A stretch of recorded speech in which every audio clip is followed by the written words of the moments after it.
Rasa terhormat, sebuah amanat yang tidak kecil yang diembankan. Siang hari ini kami bersilaturahmi dengan para kiai, para habaib, para alim ulama di Banyuwangi untuk memohon doa. Insya Allah ini menjadi bekal di dalam kami berjuang menjalankan amanah. Dan ini seperti kami sampaikan, ini bagian dari tirakat Muharram yang dimulai dari Banyuwangi. Menjelang menjadi capres sekarang ini, waduh jauh kualitasnya dibandingkan Jokowi ketika mau menjadi presiden juga. Demikian juga bekal dan latar belakangnya. Jokowi sebelum jadi presiden, ya menang di Solo sebagai wali kota. Kita lihat itu kota yang apa istilahnya ya, monolitik lah kurang lebih, kota yang tidak banyak heterogenitasnya, bisa dibilang homogen. Kemudian baru menjabat sebagai gubernur DKI 2 tahun saja, 2012 2014, dan tidak efektif 2002 tahunnya karena dia sudah sibuk berkampanye. Jadi Anies sementara itu dia punya pengalaman 5 tahun sebagai gubernur DKI dengan segala dinamikanya, dan pernah menjadi Menteri Pendidikan dan Kebudayaan paling tidak selama 2,5 tahun. Dari simulasi 10 nama capres, 52% itu kita breakdown. Warga NU yang memilih Mas Anies memang masih kecil, ya, hanya 9,8%. Warga yang merasa dekat dengan NU yang memilih Mas Anies. Yang memilih Mas Ganjar 44%, yang memilih Pak Prabowo 33%. Nah, kemudian di mana mereka warga NU? Umumnya tinggal di Jawa Timur dan Jawa Tengah. Memang ada di tempat lain, tetapi kalau kita lihat data Pilpres 2004 sampai sekarang, mereka yang memenangkan Pilpres secara nasional itu pada umumnya memenangkan Jateng dan Jatim. Pak Jokowi itu kalah di Jawa Barat 2 kali, tapi masih bisa menang secara nasional karena menang di 2 basis NU. Nah, bagaimana dengan suara Mas Anies di 2 provinsi kunci ini? Nah, survei terakhir kami dari sana sebenarnya dari sisi pengalaman Anies jauh lebih kaya. Apalagi sebelumnya Anies juga seorang rektor di perguruan dan lain sebagainya. Jenjang pendidikannya jauh sekali ya. Jenjang pendidikannya Anies PhD, sementara Jokowi S1 itu pun dipermasalahkan keabsahan ijazah dan lain sebagainya. Jadi kalau kita bicara apakah Anies layak menggantikan Jokowi? Oh, sangat layak, beribu-ribu kali layak. Nah, inilah yang barangkali ditangkap Henry Satrio bahwa dalam hati kecil pemerintah, Anies dan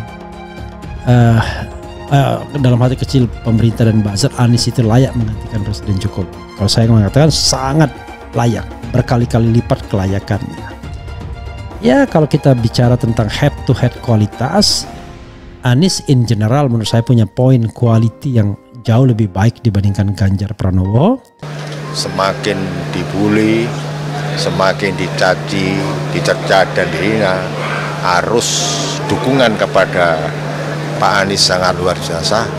Rakyat berduyun-duyun tidak bisa dibendung lagi. Untuk yang Jawa Timur ini, asalkan beliau ini diwawali dari Banyuwangi, sudah ketemu para kiai dan para masyayikh, insya Allah dilanjutkan roadshow di basis-basis Nahdlatul Ulama. Insya Allah Pak Anies akan mendapatkan dukungan yang luar. Mereka warga Jawa Tengah dan Jawa Timur yang memilih Mas Anies dari simulasi 10 nama itu lagi-lagi kisaran 6-8%. Jadi Mas Anies itu kuat sekali di Banten, Sumatera, kemudian Jawa Barat. Nah, pertanyaan yang muncul kemudian adalah tadi argumen bahwa cawapres harus punya daya dongkrak elektoral. Nah, pertanyaannya siapa cawapres itu? Nah, kalau dari simulasi 22 nama, 18 nama cawapres, suara Mas AHY itu paling tinggi ya dibanding nama-nama yang muncul dan dinominasikan sebagai cawapres Mas Anies. memang yang tertinggi Erik, tapi kan Erik bukan bagian dari cawapres yang mau dijodohkan dengan Mas Anies atau Ridwan Kamil atau Sandi. Nah, dan ya sedikit banyak juga lebih unggul dibandingkan Prabowo Subianto. Prabowo memang lebih kuat barangkali dari aspek bisnis dan lain sebagainya, aspek pertahanan dan pertahanan dan keamanan, tapi aspek lainnya belum tentu. Apalagi Prabowo menghadapi kondisi fisik yang tentu tidak lagi bugar karena dia berusia di atas 70 tahun. Dan kita tahu bahwa kebugaran itu penting untuk memimpin negara ini. Jadi kalau dikatakan layak, sudah sangat layak. Kondisi Anies berkali-kali lipat lebih baik dibandingkan kondisi Presiden Jokowi ketika hendak menjadi presiden. Oke, itu pendapat saya pribadi. Ada yang marah, masa begitu saja marah ya? Oke, coba kita bacakan apa yang dikatakan Henry Satrio ini. Didukung ulama Kiai Banyuwangi, Anies dari sini matahari pertama terbit. Dikutip dari Detik News Jakarta, Baca Pres Anies Baswedan mengunjungi kediaman Habib Hashim Al-Haddad Bang Hashim di Banyuwangi, Jawa Timur. Anies bersilaturahmi sekaligus meminta doa dari para ulama. Dalam kunjungan itu, Anies sudah ditunggu para ulama dan kiai. Di acara itu juga terpasang spanduk doa kiai dan ulama se-Banyuwangi untuk Anies Baswedan. Gubernur DKI Jakarta periode 2017-2022 itu didoakan oleh para kiai. Salah satu yang dipanjatkan yakni mendoakan Anies menang Pilpres 2024. Pak Anies seorang yang amanah baik saat menjadi Gubernur DKI maupun saat menjadi Menteri Pendidikan. Pak Anies seorang akademisi yang pintar, seorang negarawan. Pak Anies juga orang yang ahlu sunnah wal jamaah. Beliau bukan penganut Islam radikal, jadi sudah cocok menjadi presiden.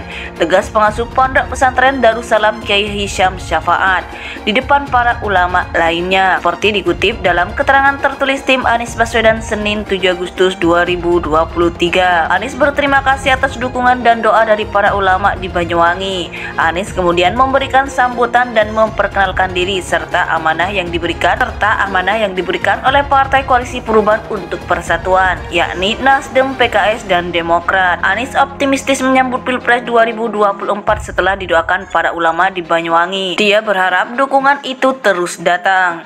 Kami datang ke sini untuk satu tujuan, yaitu untuk meminta doa. Dari Banyuwangi matahari pertama terbit. Insya Allah dari tempat ini pula terbit kebaruan dan perubahan, kata Anies. Pak Anies seorang yang amanah baik saat menjadi Gubernur DKI maupun saat menjadi Menteri Pendidikan. Pak Anies seorang akademisi yang pintar, seorang negarawan. Pak Anies juga orang yang ahlu sunnah wal jamaah. Beliau bukan penganut Islam radikal, jadi sudah cocok menjadi presiden.